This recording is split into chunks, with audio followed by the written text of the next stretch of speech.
16 വർഷത്തോളം കാലമായി മുന്നേറിക്കൊണ്ടിരിക്കുന്ന ബിസിനസ് ജീവിതത്തിൻ്റെ അനുഭവങ്ങളുടെ കഥയാണ് ഇന്നത്തെ എപ്പിസോഡിലേക്ക് ഞാൻ നിങ്ങൾക്ക് മുന്നിൽ കാണിക്കാൻ പോകുന്നത്.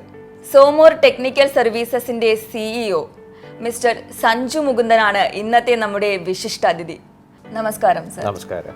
സാറിൻ്റെ ഒരു ചെറുപ്പത്തിലേക്ക്, സാറിൻ്റെ ചൈൽഡ്ഹുഡ്, അഡൾട്ട്ഹുഡ്, ആ ഒരു ടീനേജ് ടൈമിൽ ആരായിരുന്നു സഞ്ജു? എൻ്റെ അച്ഛൻ ഒരു ബാങ്ക് ഉദ്യോഗസ്ഥനായിരുന്നു. പുള്ളിക്കാരൻ മിഡിൽ ഈസ്റ്റിലായിരുന്നു, ഇവിടെ ഒമാനിലായിരുന്നു. പിന്നെ വളരെ ചെറുപ്പത്തിൽ തന്നെ, ഞാൻ ചെറുപ്പമായിരിക്കും തന്നെ അച്ഛൻ മരിച്ചു. അപ്പോൾ അമ്മയാണ് എന്നെ വളർത്തിയത്. എനിക്കൊരു സിസ്റ്റർ ഉണ്ട്, പുള്ളിക്കാരത്തി റിട്ടയർഡറാണ്. അപ്പോൾ കുട്ടിക്കാലത്ത് ഈ ട്രിവാൻഡ്രത്തായിരുന്നു ഇതിൻ്റെ എന്താ പറയുക സ്കൂളിംഗ് ഒക്കെ ഉണ്ടായിരുന്നത്. അവിടെ ഞാൻ 2 സ്കൂളിൽ ആയിട്ട് ഞാൻ പഠിച്ചു. അത് കഴിഞ്ഞു കോളേജിങ് ഞാനിവിടെ തമിഴ്നാട്ടിലാണ് ചെയ്തത്. ഞാൻ ബേസിക്കലി ഒരു മെക്കാനിക്കൽ എഞ്ചിനീയറാണ്. പിന്നെ പഠിത്തം കഴിഞ്ഞിരുന്ന സമയത്ത് തന്നെ നമുക്ക് ഈ ബിസിനസ്സിനോടൊരു താല്പര്യമൊക്കെ വന്നു തുടങ്ങി. അപ്പം അങ്ങനെയാണ് എൻ്റെ ഒരു ഫ്രണ്ട് ഉണ്ടായിരുന്നു, അവൻ്റെ അച്ഛൻ ഗ്രാനൈറ്റ് ബിസിനസ്സായിരുന്നു. അപ്പം ഞാൻ മെല്ലെ പുള്ളിക്കാരൻ പോയി ചോദിച്ചു, ഞാനും കൂടെ ഒന്ന് പഠിച്ചോട്ടെ എന്ന് ചോദിച്ചു. പുള്ളിക്കാരൻ്റെ കൂടെ കൂടി. ഗ്രാനൈറ്റ് ബിസിനസ്സായിരുന്നു പുള്ളി. അപ്പോൾ കുറച്ച് നാൾ പുള്ളിയുടെ കൂടെ നിന്നു ഞാൻ. അപ്പോൾ സാറിൻ്റെ ഈ ഡിസിഷനിൽ എത്രത്തോളം സാറിന് ഫാമിലി കൂടെ നിന്ന് സപ്പോർട്ട് ചെയ്തു, ഷോൾഡർ ചെയ്തു? അത് നല്ലൊരു ക്വസ്റ്റ്യനാണ്.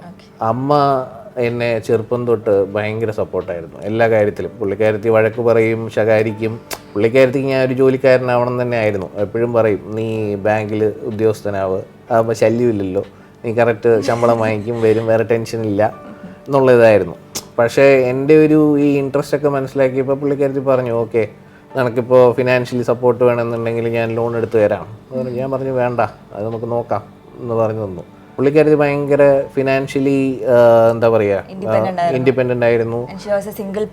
അതെ, പുള്ളിക്കാരത്തി വെരി സ്ട്രോങ്. പുള്ളിക്കാരത്തിയാണ് എന്നെ മൗൾഡ് ചെയ്തെടുത്തത്. കാരണം അവരുടെ ഒരു എത്തിക്സും അവരുടെ ഒരു പ്രിൻസിപ്പിൾസും ഒക്കെ ഭയങ്കര ഇതാണ്. അതൊക്കെ കണ്ടിട്ടാണ് ഞാൻ വളർന്നത്. വൈഫ് കല്യാണം കഴിഞ്ഞു, ഒരു കുട്ടിയുണ്ട്. വൈഫിന്റെ പേര് സൗമ്യ എന്നാണ്, മകളുടെ പേര് സമീക്ഷ. വൈഫ് എന്താ ചെയ്യുന്നത്? വൈഫ് പുള്ളിക്കാരത്തി ഇതാണ് ട്രാവൽ ആൻഡ് ടൂറിസിൻ്റെ വർക്ക് ചെയ്യായിരുന്നു. ഇപ്പോൾ ഞാനൊരു സംരംഭം തുടങ്ങിയിട്ടുണ്ട്. അപ്പോൾ അതിൻ്റെ നോക്കി നടത്തുന്നൊക്കെ പുള്ളിക്കാരത്തിയാണ്. ട്രാവൽസ്. ഓക്കെ. അപ്പോൾ ശരിക്കും സാറിന് എന്തൊക്കെ ബിസിനസ്സാണ് സാർ എന്തൊക്കെ ബിസിനസ്സാണ് ചെയ്യുന്നത്? ഞാനിപ്പോൾ 3 ബിസിനസ്സാണ് മെയിനായിട്ട് ഫോക്കസ് ചെയ്തിരിക്കുന്നത്. ഒന്ന് ലിഫ്റ്റും എസ്കലേറ്ററിൻ്റെ ഒക്കെ സർവീസും അതിൻ്റെ ഇൻസ്റ്റലേഷൻ, അതെ അതിൻ്റെത്. പിന്നെ ഒരു മാർബിളിൻ്റെ ഡിവിഷൻ തുടങ്ങിയിട്ടുണ്ട്. പിന്നെ വേറൊരു ബിസിനസ് എന്ന് പറയുന്നത് ഇന്റീരിയർ വർക്ക്സിന്റെ ബിസിനസ് തുടങ്ങിയിട്ടുണ്ട്. ഡിസൈനിങ് അതൊന്ന് ഫ്ലറിഷ് ആയി വരുന്നേ ഉള്ളൂ. എല്ലാം സ്റ്റാർട്ടപ്പിന്. അതെ, ദുബായ് ആജ്മാൻ ബേസ്ഡ് ആണ്. 16 വർഷം സാറ് നേരിട്ട ബിസിനസിന്റെ ആ ഒരു അനുഭവങ്ങളിൽ ഏറ്റവും കൂടുതൽ അപ്സ് ആൻഡ് ഡൗൺസ് എന്നൊക്കെ പറയുമ്പോൾ സാറിന് പെട്ടെന്ന് ഓർമ്മ വരുന്ന കുറച്ച് ഇൻസിഡൻസ്? ഞാൻ ഗൾഫിലോട്ട് വരാൻ തന്നെ കാരണം എൻ്റെ വലിയച്ഛൻ കാരണമാണ്. കാരണം ഒമാനിൽ ബിസിനസ് ആയിരുന്നു പുള്ളിക്ക്. അപ്പോൾ പുള്ളിക്കാരൻ ഈ ഫയർ ആൻഡ് സേഫ്റ്റി ഫീൽഡിലാണ്. പുള്ളിക്കാരൻ എന്നെയാണ് ചൂസ് ചെയ്തത്. അപ്പോൾ എൻ്റെ അടുത്ത് അമ്മയുടെ സംസാരിച്ചിട്ട് അങ്ങനെ എന്നെ കൊണ്ടുപോവുകയാണ് ചെയ്തത്. അപ്പോൾ എന്നെ ഒരു ട്രെയിൻ ചെയ്തു, ഒരു 3-4 മാസം ട്രെയിൻ ചെയ്തു. പിന്നെ പുള്ളിക്കാരൻ റിട്ടയർ ആയി വന്നു. പിന്നെ ഞാൻ ആ ബിസിനസ് ടേക്ക് ഓവറാണ് ഞാൻ ചെയ്തത്. നമ്മളാണ് മെയിൻ അവിടുത്തെ സുൽത്താൻ്റെ തന്നെ RGO എന്നൊക്കെ പറയും, അവരുടെ റോയൽ ഗാർഡ് ഒമാൻ, അതിൻ്റെയൊക്കെ ബിസിനസ് നമ്മളാണ് ചെയ്തുകൊണ്ടിരുന്നത്. അതിൻ്റെ ഇടയ്ക്ക് ഞാൻ വേറെ ഒരു ബിസിനസ്സൊക്കെ സ്റ്റാർട്ട് ചെയ്തു. അവിടെ ഒരു കഫേയുടെ ബിസിനസ് തുടങ്ങിയിട്ടുണ്ടായിരുന്നു. അതിൽ കുറേ കാശ് നഷ്ടമായി.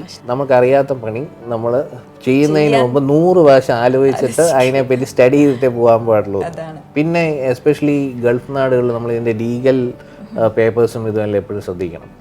എനിക്ക് പറ്റിയ മിസ്റ്റേക്ക് അതാണ്. ഞാൻ ബിസിനസ് നടത്തിയിട്ട് അത് പൊളിഞ്ഞു പോയതല്ല, എനിക്കത് തുടങ്ങാനേ പറ്റിയില്ല. കാരണം വേറൊരാളുടെ ഞാനത് ടേക്ക് ഓവർ ചെയ്യുമായിരുന്നു. അപ്പം ഞാൻ ചെയ്ത മണ്ടത്തരം എന്ന് പറഞ്ഞു കഴിഞ്ഞാൽ നമ്മൾ ആ ഡോക്യുമെൻറ്റ്സ് ഒന്നും ഞാൻ നേരെ വെരിഫൈ ചെയ്തിട്ടുണ്ടായിരുന്നില്ല. എന്നിട്ട് പിന്നെ എനിക്കത് മുനിസിപ്പാലിറ്റി പ്രോബ്ലം അങ്ങനെ പലതും എനിക്ക് ഓപ്പൺ ചെയ്യാനേ പറ്റിയില്ല. ഏകദേശം 1 ഇയർ ഞാൻ ട്രൈ ചെയ്തു. പിന്നെ ഞാൻ വിചാരിച്ചു വേറെ ഒന്ന് തുടങ്ങാമെന്നൊക്കെ വിചാരിച്ചു. പിന്നെ എനിക്ക് ആ ഇൻട്രസ്റ്റ് പോയി. പിന്നെ അങ്ങനെ കഫേ ബിസിനസ് അങ്ങനെ വിട്ടു. പിന്നെ മസ്കറ്റിൽ തന്നെയായിരുന്നു. അവിടെ സെയിം നമ്മുടെ സോമോർ ആയിരുന്നില്ല, അവിടെ സമാര എന്ന് പറയും, സമാര പറഞ്ഞിട്ടുള്ള കമ്പനിയായിരുന്നു. അത് നല്ല റണ്ണിങ് ഒക്കെ ആയിരുന്നു. പിന്നെ ലാസ്റ്റൊക്കെ ഇപ്പോൾ ഈ കോവിഡ് വന്നപ്പോൾ പിടിച്ചു നിൽക്കാൻ പറ്റാത്ത സിറ്റുവേഷനായി. കാരണം നമുക്ക് റെൻറ്റും ഇതും എല്ലാം കൂടെ പിന്നെ സർവൈവ് ഭയങ്കര ബുദ്ധിമുട്ടായിരുന്നു. കാരണം കാശൊന്നും കിട്ടാനില്ല. പിന്നെ നമ്മൾ അവിടെ നിൽക്കണേ ബാധ്യതയാവും. അപ്പോൾ മെല്ലെ ഡിസ്പോസ് ചെയ്തിട്ട് ഞാൻ അവിടെ നിന്ന് നാട്ടിലോട്ട് പോയി.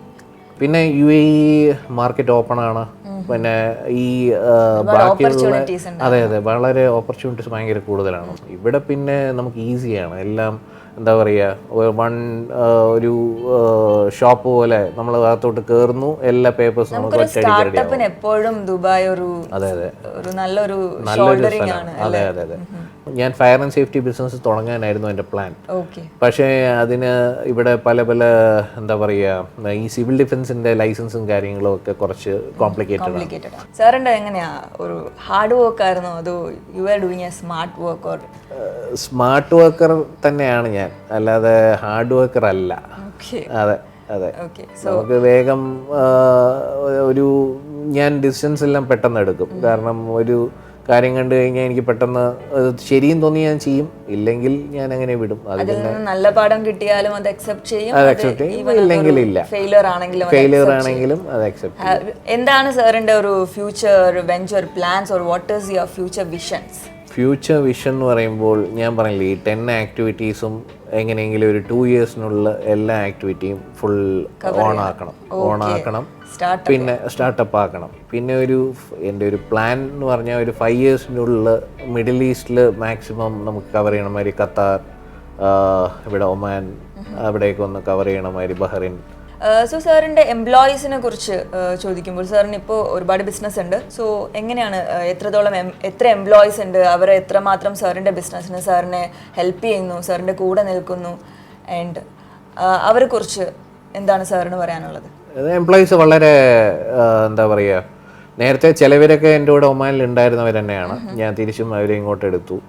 പിന്നെ ബാക്കിയുള്ളവരൊക്കെ പുതിയ ആൾക്കാരും എല്ലാമാണ്. എല്ലാവരും നല്ല ഇത് തന്നെയാണ്. എംപ്ലോയീസ് എന്ന് പറയുമ്പോൾ എനിക്കിപ്പോൾ വളരെ കുറച്ച് ആൾക്കാരേ ഉള്ളൂ, ഏകദേശം ഒരു 15 നമ്പേഴ്സേ ഉള്ളൂ. What you feel about your life journey? Not I'm asking about your business, you know, personally ഞാൻ എന്ത് നേടി എന്നൊരു ചോദ്യം സ്വയം സാർ ചോദിക്കുമ്പോൾ എന്തായിരിക്കും സാറിന് പറയാൻ കിട്ടുന്ന ഒരു ഉത്തരം? What you have become, sir? എവിടെ എത്തിയിട്ടില്ല. കാരണം നമ്മളിപ്പോൾ സ്റ്റാർട്ടിങ് സ്റ്റേജ് ആണെന്നാണ് ഞാൻ പറയണത്. ഇനി ടൈമും കമ്മിയാണ്. കാരണം നിങ്ങൾ പറഞ്ഞ പോലെ കുറേ കാര്യങ്ങൾ ചെയ്തു തീർക്കാനുണ്ട്. ദൈവം സഹായിച്ചെല്ലാം നല്ലപോലെ നടക്കുമെന്ന് വിചാരിക്കുന്നു. ഉറപ്പായിട്ടും. ഓക്കെ, ഒരു സ്റ്റാർട്ടപ്പ് തുടങ്ങാൻ പോകുന്ന ഒരു വ്യക്തിക്ക്, ഒരു ഇൻഡിവിജ്വലിന് സാറിന് എന്തൊക്കെ അഡ്വൈസ് കൊടുക്കാനുണ്ടാകും? എന്ത് കാര്യം ചെയ്താലും ഒരു എത്തിക്സോടെ ചെയ്യുക. ഇപ്പോഴത്തെ ഞാൻ മനസ്സിലാക്കിയത് എല്ലാം ഇൻസ്റ്റൻറ്റ് മണി വിചാരിച്ചിട്ടാണ്. എല്ലാവരും വിചാരിക്കും ഒരു ആൻട്രപ്രണർ ആണെങ്കിൽ നമുക്ക് കുറേ കാശ് ഉണ്ടാക്കാം. നമ്മളൊരു ഫോക്കസ് ചെയ്തിട്ട് ഇതിലിറങ്ങുമ്പോൾ നമുക്കൊരു 6 months to 1 year നമുക്ക് ചിലപ്പോൾ റിട്ടേൺസ് ഉണ്ടാവില്ല.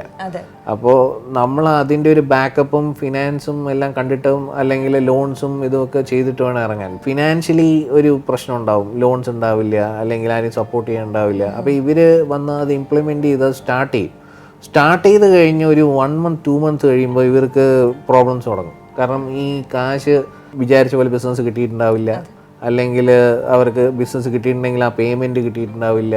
അപ്പോൾ നമ്മളൊരു ബിസിനസ് ഇറങ്ങുന്നതിന് മുമ്പ് ആദ്യം നമ്മുടെ ഒരു ഫിനാൻഷ്യൽ ഇത് നമ്മൾ നേരത്തെ പ്ലാൻ ചെയ്യണം. UAE ഗവൺമെൻറ് എന്ന് പറയുമ്പോൾ അവരുടെ ഈ ലീഗൽ ഇതൊക്കെ വളരെ ഈസി ആയിരുന്നു. എനിക്ക് എന്താ പറയുക, വിത്തിൻ 1 to 2 days എനിക്ക് ബിസിനസ്സും അതിൻ്റെ പേപ്പേഴ്സും കാര്യങ്ങളും എല്ലാം എനിക്ക് റെഡിയായി. At last, I need to know what is your success mantra?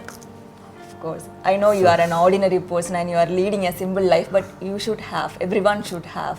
Success mantra എന്ന് പറയുമ്പോൾ follow your passion. അത് നമ്മൾ ആഗ്രഹിച്ച ഒരു കാര്യം ചെയ്താൽ നമുക്കത് എന്തായാലും അത് കിട്ടും. No matter what. Just focus and follow your passion. Listen to yourself.